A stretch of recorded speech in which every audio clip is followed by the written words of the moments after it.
Thank you so much, Mika. And I'd really like to take note. Agad yung sinabi ni Mika dito na comparison between the mindset of both teams. Signal Ultra Warriors, they want to focus on themselves. Yeah. While yung kabila naman, they are focusing on defeating their opponents. I think na napakalaki ng difference nun in terms of going to head-to-head against Signal Ultra Warriors. Because I think that Signal Ultra Warriors, they're doing the right thing. They're focusing on themselves. Happy Feet Emperors, naku, baka lalo silang mayari dahil nakafocus nga sila on one specific opponent. What do you think about that?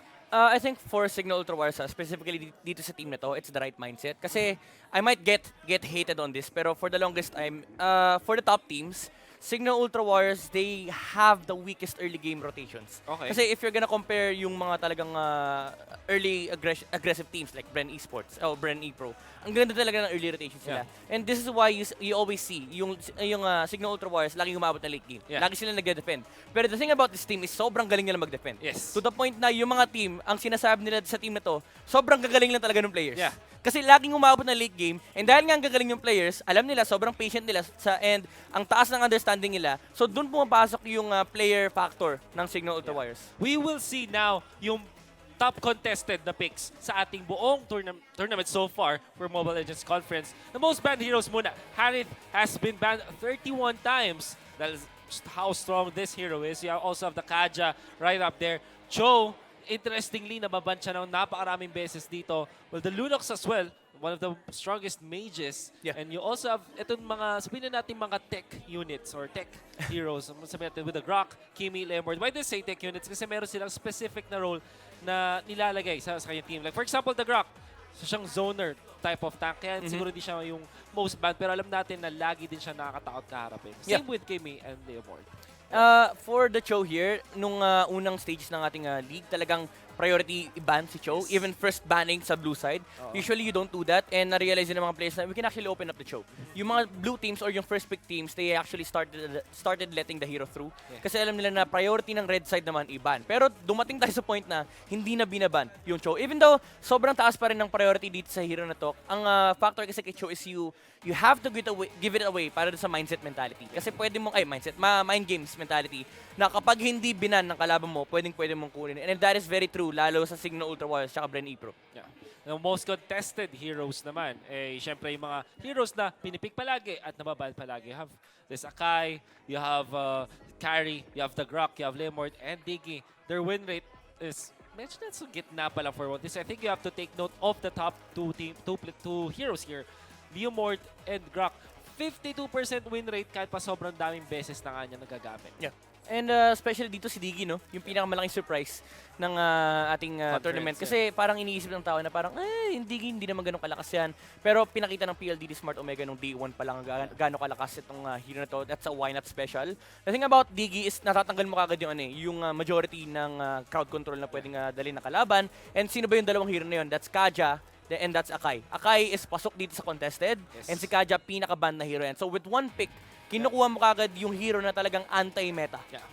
Which we will see, dun sa mga top 3 picks na yun, tatlo dun ay nasa Signal Ultra. Sila yung most. You can see that Signal Ultra Warriors, bilang isang team, lagi silang sticks to what they actually know. Ganun yung klase ng laro kasi ng Signal Ultra Warriors. They want to stick to what they know. Lagi nating sinasabi na limited yung hero pool nila, and it's not really disadvantage for them. It's more like yun yung gusto nilang comfortable na picks. Dahil Signal Ultra Warriors, hindi weakness sa kanilang konting hero pool. It's actually one of their weakness and strength, you know? Yeah. And I think that ito talaga yung gusto nilang laro. Kaya lagi nilang pinipick yung mga specific na heroes na to. We will see that in the draft. Parating nga between Signal Ultra Warriors and Happy Feet Emperors.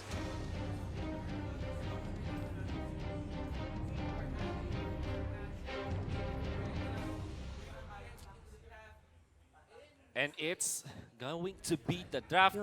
Cho at Harith agad, top banned heroes. At hindi magbabago ngayong game. Yep. Going back to sa sinabi mo na about Signal Ultra Warriors, the reason why sinasabi ng mga audience or mga tao na parang sobrang late ng hero pool ng Signal Ultra Warriors, it's because of the fact na sa unang phase nga ng isang tournament, talagang nandun sila sa alam nila. And kapag tumatagal yung tournament, they learn to adjust. Talagang nag-aaral sila ng heroes, ina-adapt nila yung iba't ibang playstyle na binabato sa kanilang team. Imagine yung Franco, di ba? Bren ePro yung nagdala niyan. Ngayon, ina-adapt na ng Signal Ultra Warriors. Even the Diggy, di ba? Kinuha na rin ng Signal Ultra Warriors. Nung first part ng ating tournament, they don't even mind about the Diggy pick. Hindi nila binaban, hindi nila pinipick. Pero pagdating ng second half, doon na, kinukuha na ni D. Pinaprioritize na ng Signal Ultra Wires na, uy, ang lakas itong hero na to ba't di natin kunin?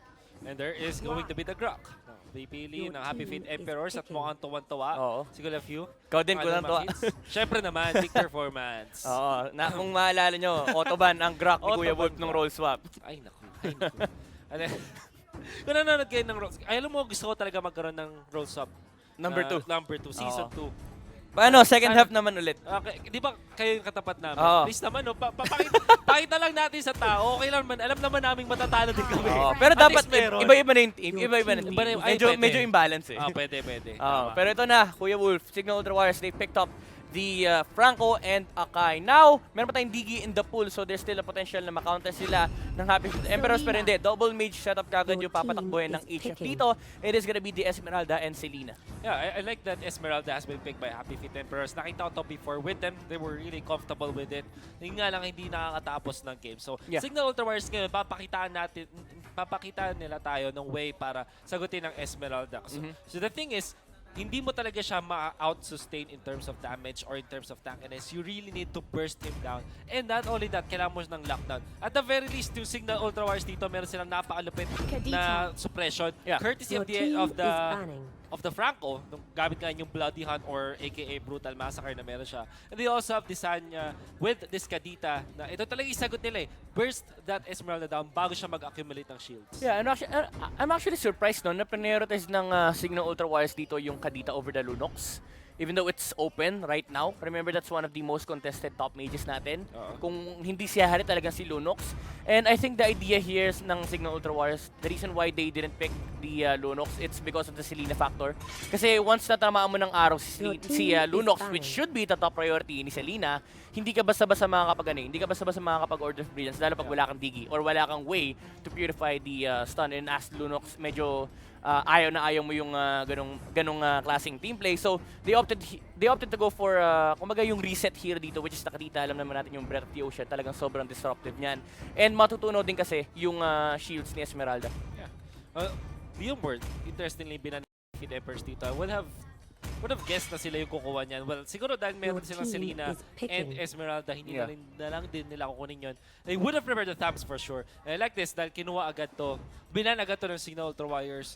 Carry is a natural pick if ever they will get it kasi ito nga yung hero nila na pang tunaw dun sa Grok. Grok hates carry, going up against carry in the late game. Pero early game kasi napakadaling patayin ng isang carry. So yun lang yung kailangan nila watch out dito.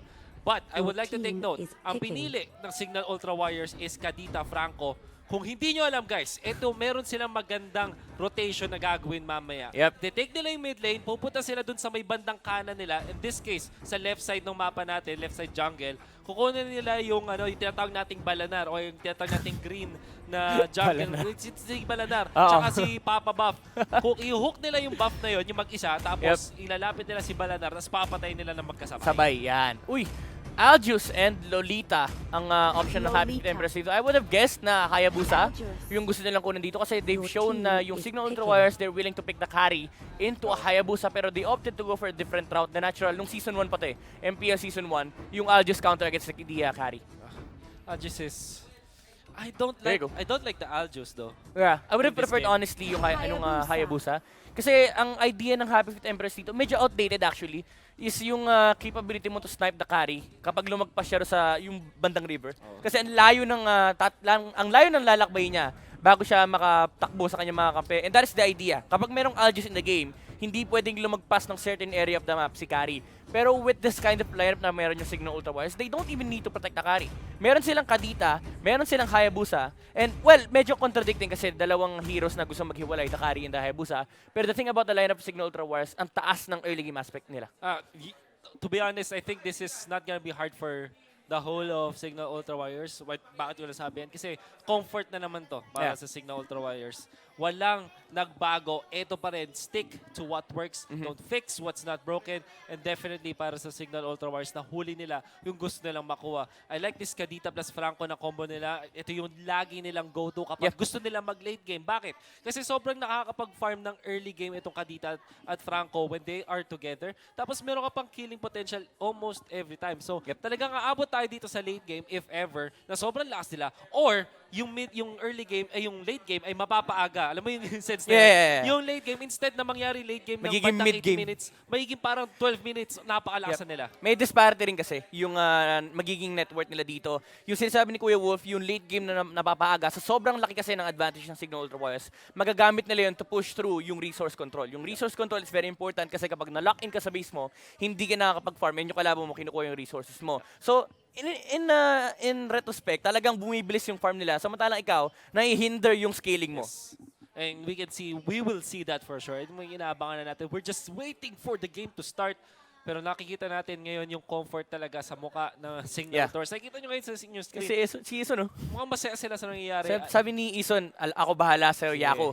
Pag chinerge ka nung Aljus, susuppression ko lang. Oo, And, actually kaya na, by the way. Yeah, I really don't like Aljus against a Franco. Kasi, isipin mo lang yung charge mo, kailangan mong isipin kung ginamit na ba nung Franco yung ulti niya. Yeah. Kasi kapag hindi niya ginamit yung ulti niya, hindi ka pwede mag-charge basta-basta. And we are, I think, jumping into the game. Happy Feet Emperor sa blue side ngayon. It's Dan sa kanyang Selena, Cram on the Grok, MB sa kanyang Esmeralda, it's Arbe on the Aljus, and Mr. V sa kanyang Lolita. And on the red side, you have Signal Ultra Warriors, D sa kanyang Akai, Few on the Hayabusa, Disanya as the Kadita, Ison on the Franco, at Yako naman para sa Kari. Okay. Makita natin ngayon ang rotation coming up from Signal Ultra Warriors with the classic Yaku, the classic solo Hayabusa, which is actually controlled by Few this time. Look at the damage of Selena. Yan yung sinasabi natin for the longest time. Yung threat ng Selena once umabot ka level 2. Apat yung skill niyan. And it is one of the few heroes na pagdating ng level 2, sobrang taas ng damage output. So, one thing that you have to take note is magkakaroon yata ng switch dito. Different kind of switch mula sa Signal Ultra Wires. Na kung nakakapanood kayo ng mga videos na ginagawa natin, the switch is magpapalit yung mid laner at yung off lane. This time, dalawa mula dun sa off lane yun talagang pumunta dito. That's both of the two-man gang squad dito sa may bottom lane, which then will amplify the farm on Yaku. Nakikita mo ngayon, ang dami na niyang nalinis. Isang lane, actually dalawang lane in total, dalawang wave of minions in total, at tatlo actually na buffs, na jungle camps. MB, dito hindi mahuhuli pero napatay yung Selena sa may bottom lane. And that is the switch. Yan yung importanteng factor na kailangan nating maintindihan. Ito yung pinakamahabang rotation na nakita ko. Yung carry na off lane, bumalik do sa na kinukuha niyang buff, yung si Mama Bear. Yung pinakamalaking jungle buff doon. And usually hindi mo ginagawa yan. You do that kung nasa safe lane ka. Pero ang ginawa kasi ng Signal Ultra Wires dito, they let the Kadita stay on the bottom lane para maraming makuwang minion wave si Yaku. And not only that, magkakaroon kasi ng XP dito si Eson at nahuli na si Cram. Patay yata ang ating Grok kahit makunad ka. Burn is enough and that is gonna be a kill. Again, 2 minutes, lahat sila level 4. Yep, sobrang taas ng damage output talaga ng Kadita dito. Yung Magic Worship, yung burn, nakita niya naman tinanggap ni Karam yun. Even though that's a Grok, remember Grok yung pinatay niya. Yes, na-hook siya ni Few, pero tataas pa lalo yung teamfight aspect ng Signal Ultra Warriors. Oh, this is amazing para sa Signal Ultra Warriors dahil meron silang ticket to the turtle. Ang nakikita kong trend ngayon sa mga teams natin is hindi talaga nila pinupwersa yung super early turtle na before 2 minutes. Yeah. Kasi actually, I read the patch note na mas tumatagal ang turtle, mas malaki na ako mong gold overall. Parang just a little bit. Pero the thing is, kapag kasi after the 2-minute mark na for now, there's really no way for your opponents to contest yung pag-take nyo ng turtle. Kasi lahat nga ng ultimates are available. So, it's much better to actually get the experience first. Get your level 4 first, tapos tsaka ka na pupunta dun sa may turtle area. And you see the understanding kasi ng Signal Ultra Warriors. Even though lumabas na yung mga level 4. Ison Esports. Grabe, di ng ML mga kaibigan. Ison Esports. And going back, yung Signal Ultra Warriors kasi dito, they don't need to give out respect sa side ng Happy Emperors. Just look at the level 4s. How do you actually contest Signal Ultra Warriors kapag sama-sama sila? For the longest time, this is the downside of Selena. Kapag nagsama-sama yung kalaban mo ng early game, wala ka talaga sagot eh. The only choice is to find pick-offs. Pero yung Signal Ultra Warriors, di sila hinahayaan. Naka-hook na naman si Ison. Si D, makataas pa yata dahil doon. Uy, kamot ka. Pero napakamit sila ng mga ultimates doon. And Ison almost saving his teammate right there. Pero that's the first kill for Happy Feet Emperors. 9,000 ang kalamangan ng Signal Ultra Warriors as of this moment. Ison fishing for another kill. Pero nagtutulak na lang ang Signal Ultra Warriors this time. Mukhang hindi yata Uy, kamutikan pa mahol doon. Disanya, is he gonna be locked down? Yes, he will go down. At mukhang isang easy kill para sa Happy Feet Emperors. They're still looking for more. Pero sabi ng Signal Ultra, sige, babaan na lang tayo. Out na tayo dyan. And I like this one, no? Signal Ultra Warriors, even though they lost the hero in the top lane, and that's the primary mage na namatay sa kanila, yung Hayabusa natin free farming, naka-high and dry yan. And si Yako, hindi niya naman daw kailangan mag-isa kasi naka-ano siya dito, naka-bounty hunter emblem siya dito. So, he wants to find kills alongside his teammates. And ito sinasabi natin kanina, medyo conflicting na idea, pero it works eh. Yung Hayabusa talagang gusto niya mag-isa siya. Yeah, now, kita nila si D once again. A lot of damage committed, pero no ultimates yet. Wala Oh, sa Esmeralda nag-jumping in, pero nahuli mo na siya ni Eson dito with the lockdown. Of course, D with the ultimate. Na-lockdown na nga rin yung kanya kalaban dito. D still surviving, but will be taken down by the Selena. Look at Yaku, raining ham. Meron nga siyang ultimate dito, and he will be able to kill Lolita. Not just yet. Naku mo, hindi pa yung matapos. Tisanya gets it. No, it's actually the Franco to get the last. Tisanya trying to run away. Will not get away. Yaku, however, slain down by Tan. And this time, tatlo ang nakuha ng Happy Feet Emperors. Are they still looking for more? Mukhang hindi na. Tutulak na lang yata sila dito. Ang ganda ng ginawa ni Tisanya ron. Even though they lost a team fight, he knows na hinihintay niya yung Numinous Blast from the Lolita na cancel yung ulti ni Lolita rito, and that's very hard for Happy Feet Emperors to repeat kasi kapag nangyari yun, remember yung lineup ng Signal Ultra Warriors dito scaling pa. So yung mga ganong klaseng mistake or yung mga ganong klaseng play hindi na pwede maulit, pero ito may sinapak sa baba. So huling-huli ni Arbe, of course, he knew exactly when to activate that stun and nahuli niya doon si Kuya Few. So I think that for Signal Ultra Warriors, ito yung kanilang kahinaan. When it comes to the time where Happy Feet Emperors are online with their ultimates, hindi nila kayang lumaban dahil naturally mas malakas ang team nila. Pero bakit kasi nag-charge dyan? Huling-huli ka, boy! Huli ni Eson dito na lockdown Bunny Cram. So it ganito yung nangyayari. When you're using the Grok at hindi mo na-cancel yung Power of Nature mo, may time na titigil ka, it's more than enough to land the hook. Sabi ni Nice Eson, timing mula kay Eson. kabisado ko yan. Alam ko na yan. titigil ka, hihinto ka, and there's a lightning truncheon on the Kadita right now. Sobrang taas na ng damage yan. And remember, may disrupt pa from the breath of the ocean. So yung Lolita rito, kailangan niyang ingatan yung Numinous Blast niya. Although wala naman, so Happy Feet Emperors, di nila kaya i-contest ngayon. Yeah, that's Lolita attempting for the steal, but mukhang malayo sa katotohanan. Happy Feet Emperors are still on the lead. They have a tower advantage over Signal Ultra Warriors this time. Pero sabi ng Signal Ultra Warriors, okay lang yan. Pupush tayo din sa top. We have the turtle, hindi nila kayo mag-engage. So, Courage Mask actually activated. Mukhang hindi sila makakuha ng kahit anong hatak doon.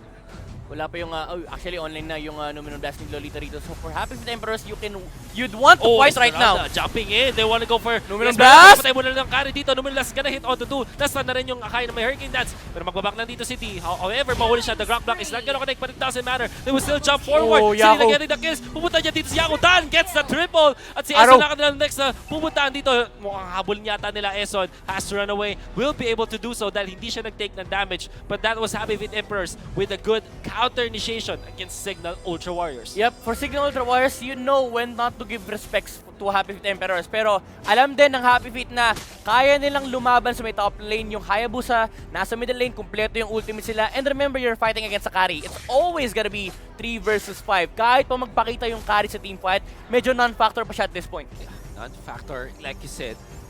Even when they're getting the solo kills kasi, you have to take note, there's no follow-up after that one kill. Dahil medyo all-in pa ang Signal Ultra Warriors ngayon. Like Yaku, di ba? Dahil hindi pa siya ganun ka-online, hindi pa siya ganun kalakas, yung kanyang ultimate will be only enough to get 1 kill. Oh, Aro. It will not connect. Samantala sa gitna, medyo hinarcity. Dito mamang hook ni Eson dito. At mukhang mamarcha na nga ang Happy Feet Emperors. Papunta dito sa may torre. Pero magandang depensa mula Signal Ultra Warriors having 4 members to defend against this push mula sa Happy Feet Emperors. Talagang alam ng Signal Ultra Warriors kung paano mag-defend. Ito yung pinakamahirap eh. Ito yung pinakamahirap na kailangan mo paggandahan. How do you actually push against Signal Ultra Warriors? For the longest time, they've been really good at defending towers. Kahit pa ilang teamfights na yung pinapatalo nila against Happy Feet Emperors, relax lang sila. Alam nila na yung Hayabusa nag-farm lang. Darating yung point na yung threat ni Hayabusa sobrang taas na hindi na pwede maiwan. Dito pero ito si D. Pero nakapag-gamit siya ng in-dance to get away.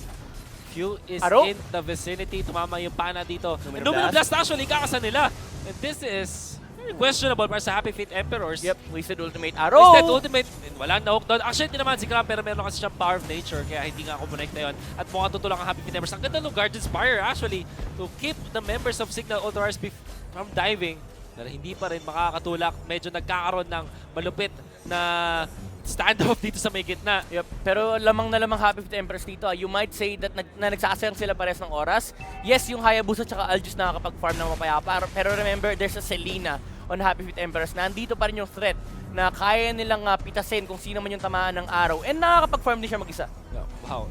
Interestingly, ang nakikita natin ngayon is RP with just 1 kill, but it's okay kasi feeling ko nakapag-farm na siya na marami. Can't know exactly kung ilang stacks na inakuha niya. But the longer the game goes, Aljus ay mas lumalakas. Tingnan natin kung may on Esme may tinamaan sa napaan natin sa likod. Ito yung grab, pero na-stun muna siya bago siya makaporma. And that's gonna be a kill. The first down is Esmeralda with the falling star moon. Ito naman, may damage siya mga Happy Feet Emperors. Mukhang hindi pa, pero mapapatay nila yung carry sa likod. May Aljus doon. Napatay nila dito Esmeralda using few. But few, mukhang nasasaktan. Sinunong 2 hits lang ng ating Aljus. That's gonna be a lot of kills going in favor of Happy Feet Emperors. 2 for 2 trade-off lang. Pero yung napatay kasi ng Happy Feet Emperors, it's the few Hayabusa as well as the carry. So sulit na sulit. RB, tinatanong na design niya rito, Breath of Ocean, ginamit na and kailangan niya na tumakbo. Aabot ba yung araw ni Tan dito? Hindi na. They want the objective, they want the Lord or the turret.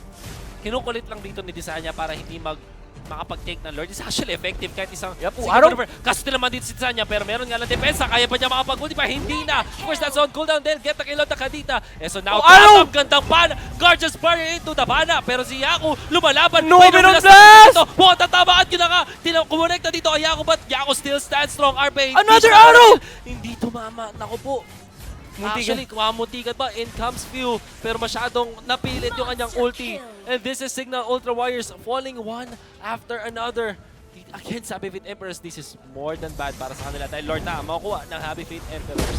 And it is another objective for them. I really like how they realize na wala ng teamfight aspect yung Signal Ultra Warriors once na kinumit na yung Breath of the Ocean and walang nagawa. Again, ito yung problema nila yung follow-up. Hindi pa ganun kalaking factor or threat si Yaku at this point. Hindi mo pa siya problemahin. Although si MB napatay kagad, ang dami kasing kinumit na resource sa kanya, ang daming in-exhaust na skills para mapatay yung Esmeralda. And remember, yung chase potential ng Happy Feet Emperors sobrang taas. You have a Selena. So hindi ganun kalaking problema kung matapos yung teamfight at makahabol pa kayo na isang target pa. Oh, I like this a lot. Ito, 4-0-5 para sa ating Aljus at 7.6k. We also have to take note, meron siyang Raptor Machete. So, it's one item ahead of the carry dahil just because of the gold, diba? Lamang siya ng almost 2,000 laban dun sa ating carry. So, that's already an item ahead. Bukod pa dyan, yung Raptor Machete kasi, parang the way it works, diba, with Aljus, para ka rin nagkakaroon ng isang bonus item dahil meron kang additional na damage every time you get jungle creep. So, this is way too good para sa Happy Feet Emperors. Even when the late game ay nandun sa side ng Signal towards the Emperors ng carry, yung Aljus din, late game, napakalaki ng ambag niya. Nakita mo naman kung gano'n siya kalakas in terms of getting the 2 hits against their opponents, 2-hit kills. Tsaka hindi ganito ka-free game yung carry natin. Kasi remember, yung chase potential ng Happy Feet Emperors sobrang taas. Ang dami nilang ways para pasukin yung carry. You have to charge from the Aljus, the arrow from the Selena, and yung Numenon Blast pang reset ng teamfight. Hindi basta-basta pwedeng pumasok yung carry inside the clash. This is gonna be really hard para arrow? Tamang disperse ng Signal Ultra Warriors. Pero remember, kaya mag-invade ng HF Emperors dito alongside the Lord. They really can. Ibibigay ba to ng Signal Ultra Warriors? There's the charge. May hook, tumama dito, pero that's the grab. Not the easiest target. Numenon Blast Flicker! Tumama dito sa tatlo, pero wala masyadong follow-up dahil medyo malalim nga naman. It comes sa Falling Starboard, pero sa likod, nandun lang kayo mga members Signal Ultra Warriors. Design niya, activate si Ultimate. Ang ganda flicker, hook fade away para mapatay yung Esmeralda. They'll take down the turret, pero meron pa yatang jump in dito mula doon kay RP. It's not gonna be enough though. The shutdown of Selena. Few cleaning house. Dito sa may likuran, si RP na lang mag-isa dito. Lang po, mapapatay pa niya yung carry, pero yung kapalit, siya, 5-man wipe. Signal Ultra Warriors will lose their turret, will lose their carry, but they still defend, and they still take down 5. And ito na yung Signal Ultra Warriors factor. Maka-isang teamfight lang tayo, ma-team wipe lang, re-recta sila ng objectives. This is their strongest point. Kapag nanalo sila ng teamfight, they always translate that into objectives. So Happy Feet Emperors, yes, you have gotten the turret on the top lane, pero kabahan na kayo, nasa harap na ng base nyo, yung Signal Ultra. And they even activate yung Courage Mask nila dito. Happy Feet Emperors will lose that turret. Amazingly done mula sa Signal Ultra Warriors. Sabay, pick up pa dito ng double Oracle para may pangontra sila sa Esmeralda. And Signal Ultra Warriors, you can really never count them out. Sige, sabihin mong bigay mo yung lead sa kalaban, pero hindi. The Comeback Kings. Hindi naman sila tatawagin Comeback Kings for nothing. Exactly. Ang ganda sana nung initiate ng Happy Feet Emperors sa may top lane, hindi lang na-time yung charge na maayos from the Aljus. Kasi ang hinihintay nila doon is pag napatay ng turret, doon na papasok yung charge ni Aljus. And disrupt yung teamfight, tatalon yung Esmeralda. Unfortunately, ang ganda ng pasok ni D. Talagang hiniwalay niya, in-isolate na, naiwan yung Esmeralda nung pumasok siya with Falling Star Moon. And Ison, sabi niya, sige, sakripisyo mo yung Akai, ihuhook ko pabalik yung Esmeralda. And that was the start ng pagbagsak ng Happy Feet Emperors. Yako trying to run away. Pero syempre, makakatakas dito. You have to take note, Kuya Midnight, talagang kapitbahay ko tong mga to. Naka-execute yung Hayabusa natin.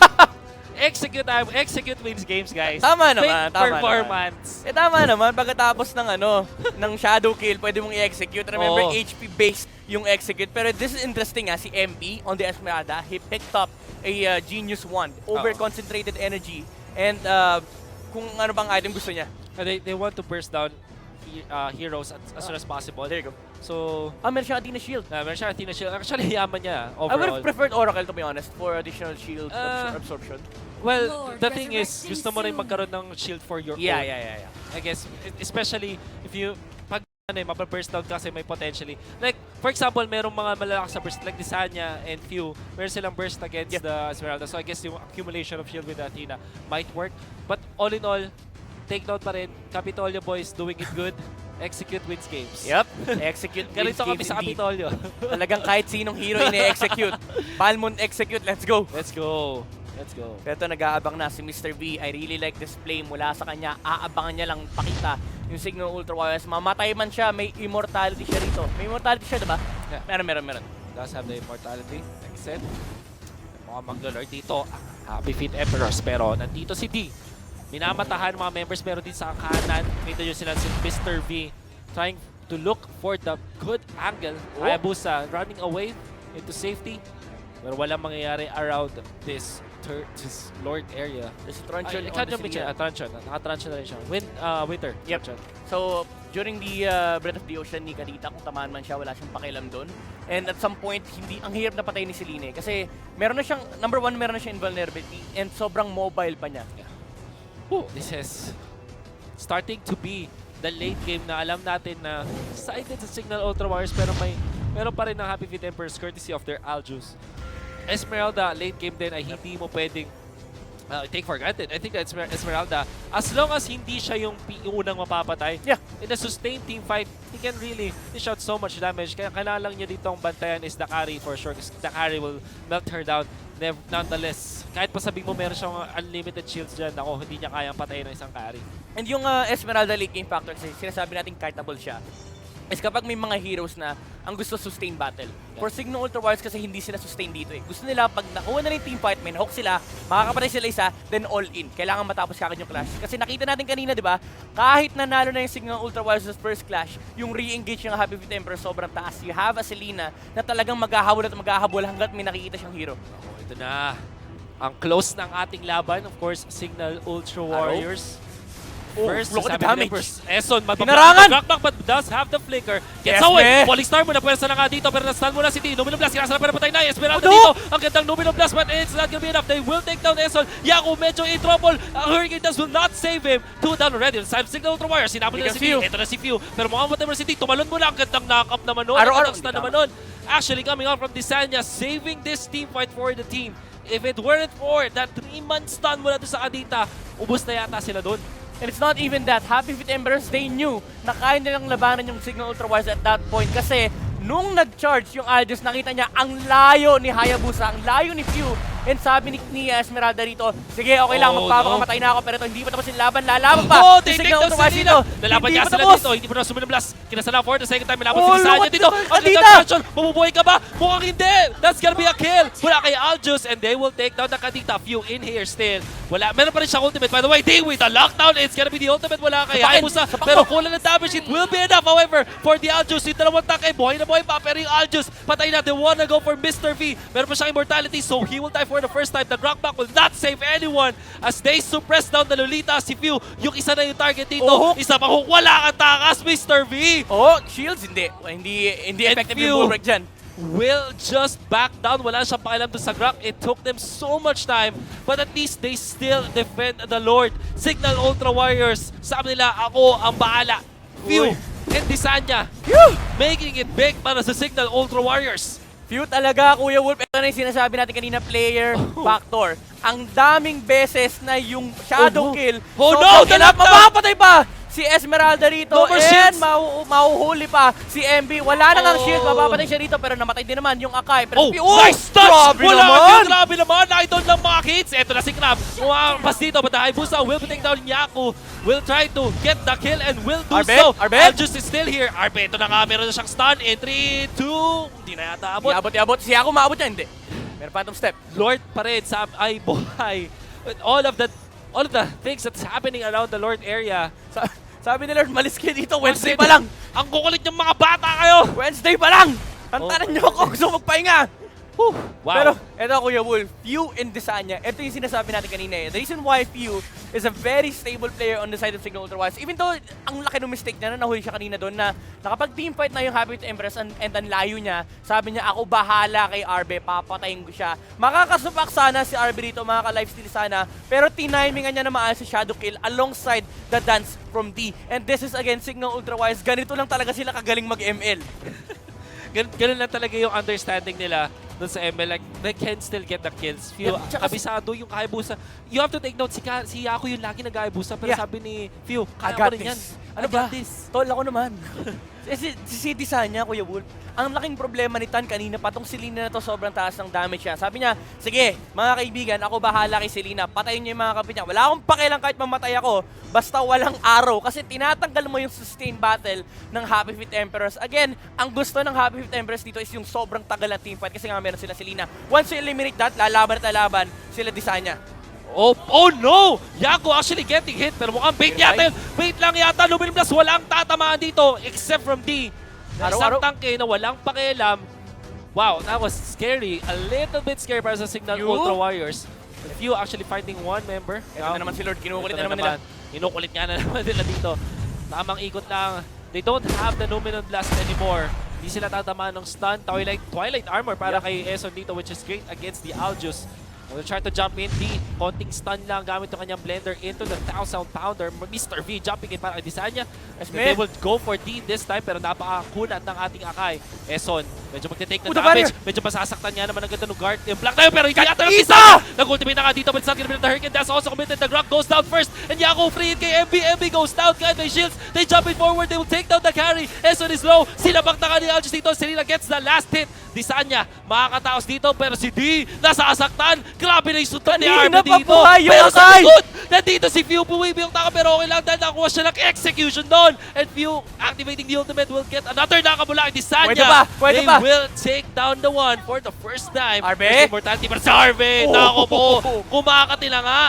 Few nakatakas pa, will not pop the immortality. Desanya still wants to fight for Mr. V, but Mr. V kahit ba very low health to. Magkakaroon siya ulti dito And there is the Aljus with the ultimate going for Desanya. Meron pa siya trunch. Oh, nice Desanya! touch! Meron ba stun? Meron pa truncheon dito. Pero hindi umabot!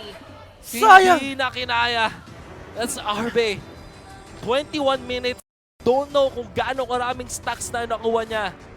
Pero napakalakas ng kanyang damage. Grabe, mas malakas na siya sumuntok kay Pacquiao, Kuya Wolf. And grabe din yung pinapakita ng Signal Ultra Wilds dito. It's very close. I was actually curious kung paano na-cancel yung unang charge nung Numinous Blast kasi hindi na ikasa. And I believe that's either Desanya or si Eson. Pero you understand na Signal Ultra Wilds, they're doing everything that they can. They're pulling out all the mechanical skills that they have ma-delay yung game. Pero ang problema nila ngayon, habang tumatagal yung laro, remember, hindi to free carry game. May isang hero sa kabila, sa Happy Feet Emperors na walang pakialam kahit umabot tayo 50 minutes. May mawawan hit siya mamaya. You have to take note, may Twilight Armor din si Carry. On top of the fact na meron siyang Wind of Nature. So at least meron siya ng dalawang items na kayang kumontra doon sa Aljus given na tama yung timing. There's still a lot of work around however mula sa Aljus. Kasi pwede niyang i-wait out yung timing pero yung Lord na nga Kuya Wolf, ilang beses na to? Level 1 Wolf lang. Ay, level 1 Wolf lang. Ay, level 2. Level 2 Lord Akai with the ultimate pero medyo mauna. Dominant Blast kinasa dito pero na-stun. Patay na yung Kadita agad dito of course with the damage from Arbe. And they will take down the Akai. No, they will not be able to do so. Arbe jumping in forward. May ultimate na siya ginamit doon but the suppression is ready. Yaku! Oh! One hit! One punch! And they will go for Eson this time. Hahabulin nila to the ends of the earth and they'll take down 3 members of Signal Ultra Warriors. Nagre-recall sila. Recall Few, napa-ultimate dito but the truncheon is ready. Few, nakaabang na rin, wants to go for the kill onto Tan. Tan gets away. May magandang stun. Tumama dito sa dalawa pero si Few, nako po, ang lakas na masyado na damage dito. Hindi tumama yung Luminous Blast. They will take down the Grab for the first time and Few wanna go for more. Yung ating Aljus hindi pa rin tumamunta sa laban. They will sacrifice their Grok. Jumping Esmeralda, hindi tatama. Few, nako po, kinasa na nga dito. Yung ultimate dito ni Aljus, this chase bait, pero kinancel ni Arbe. Because Few respects that so much. Nag-prepare siya ng kanyang quad shadow doon. Finally, happy with Empress, they realized na kailangan lang nila i-bait out yung Kadita para mapatay si Desanya rito. Kasi yung ginawa nila kanina, they baited out the Numenon Blast. Ang ganda ng setup ng Numenon Blast eh. Pero trabaho kasi ni Desanya. Oh, teka lang, si D! Si D! Still gets Esmeralda pa rin nakakuha nun at mapapatay dito yung Akai. As much as they tried to defend the Lord, hindi ko alam. Mukhang, I don't know, 6 minutes na. Ever since first time nilang i-attempt yung level 2 Lord. Kanina pa nakakapanood ng bakbakan yung Lord. Grabe. Pero again, you get the idea, yung Happy Feet Emperors, yung Numenon Blast, ginagawa nilang bait kay Desanya kasi trabaho niyang cancelin yun. Ginamit yung Ocean Oddity kanina. Unfortunately, he was caught out. Nahuli siya ng Happy Feet Emperors. Wala siya sa pwesto. Hindi siya nakapag-Breath of the Ocean. And once na matanggal mo yung Kadita, pwede ka na mag-dive kasi wala nang reset yung Signal Ultra Warriors. Yeah. And siya ako kanina nasuntok na one hit ni Arbe. I think naka-cooldown yung Twilight Armor nun. Yeah. That was, may cooldown kasi Twilight Armor. Hindi naman pwedeng hindi na lang. pwedeng 900 lang talaga damage yung tatanggapin mo. Masyado madaya yun. Oh, Arrow! Si Desanya I like this a lot kasi de-delay nila yung pag-advance ng Lord para at least mas ready sila. And also, yung gitna ay sakto rin na abot dito. They will try to go for the Lord. But because of the carry, they'll be able to take down the Lord as easy. But yung inhibitor sa gitna, hindi nila kakayanin. Few dancing against their opponents. May nahuli dito. Ang ganda hook naman nun. At syempre may lockdown sila. Meron silang damage. Esmeralda goes down. Tumama sa lima. Ako po, Akai will go down. But Cram, another arrow! Exchange. Another arrow connecting. But it's not gonna be enough. Few. Si Arbe! Si Arbe! Arbe doon sa likod masyado yata kasi pero hindi. Patay pa rin niya yung Kadita. Arrow! Once and more! gets another one. And now the takedown on the Kadita. Few and Eso na lang nagde-depensa. Pero dito, of course, the Aljus has second damage and Happy Feet Emperors takes game 1. Signal Ultra Warriors. Ang alam nila, kaya nilang mag-depensa for the longest time. Unfortunately, that will not be the case as Happy Feet Emperors. Finally, yung cold spell nila since, I don't know, day 1 pa ate, huli nilang pagkapanalo. Day 1 of the conference has been more than 2 weeks ago. Finally, getting another victory and more importantly, laban pa sa Signal Ultra Warriors. Yeah, you have to commend si Selena. Ito yung, hindi ako biased sa Selena, pero this is the strength of the hero. Kahit umabot ka ng late game, kapag nakuha mo na yung early game items mo at nakatawid ka na sa pinaka-impyernong point na Selena na wala kang kwenta, talagang ang laki ng threat mo against Signal Ultra Warriors. You see every time yung Arrow, hindi nga siya sumasama sa team fight eh. Pumapasok lang siya pag alam niyang may mapapatay siya once na tumalon siya. Pero ang pinakamalaking bagay kasi dito yung Arrow. It allows Happy Feet Emperors to play in a certain location na yung Signal Ultra Warriors kailangan nila isipin, guys, lalaban ba tayo o hindi? Kasi yes, you have a Kadita na kaya mag-reset ng team fight. Pero what can you do if siya yung tinamaan ng pana? For the longest time, siya yung tina-target ni Tan dito. Yeah, and I really like how disciplined siya. Hindi siya trigger happy sa kanyang paggamit ng kanyang mga style. Also, Arbe, very commendable performance on the Aljus. Hindi lang dun sa fact na nagpalit siya, napag-farm siya, but it's his target prioritization. I guess that every time sa laban, they will get a kill. Even though sa late game na alam niya na kaya niya man 2 hits, he's waiting out the timing of the Wind of Nature. Even yung Twilight Armor, you know, he respects his opponents so well na kaya niyang mag-perform dahil sa kanyang sobrang brilliant ng performance si RBD overall para sa ating game. And the Signal Ultra Warriors will bite the dust for game number 1. That's our MVP of the game, Arbe, with the performance on the Aljus na talagang hindi makakalimutan ng Happy Feet Emperors. Yep, 14-2-10, kill participation of 75% and sobrang taas ng kanyang net worth. Ito yung hero talaga na walang pakialam kahit umabot tayong 50 minutes. Kahit masagin natin yung record ng MSC, talagang wawanhitin niya yung mga hero sa target niya. And I really like how Happy Feet Emperors played this game. They understand certain conditions na hindi nila pwedeng basta-basta gawin. They need to clear situations kasi. And yung Aljus, sinabi mo nga na sobrang discipline niya, hindi siya trigger happy sa kanyang ultimate. Meron kasing factor pa rin na may reset yung Signal Ultra Warriors. Pero once na mawawala na yun, kapag tinamaan ng arrow yung Kadita or kapag nagamit na yung Breath of the Ocean, dun napapasukin ng Aljus yung carry. Kaya siya ako dito hindi siya nakapaglaro ng maayos eh. Kasi once na maklear na yung condition na yun, talagang ang hirap ng laro niya. Yeah. We will see if itutuloy na Happy Feet Emperors sa kanilang malupit na performance sa game number 1 or will it be a comeback again for Signal Ultra Warriors for game number 2. That will be after So stick with us, guys. The Nationals will be back.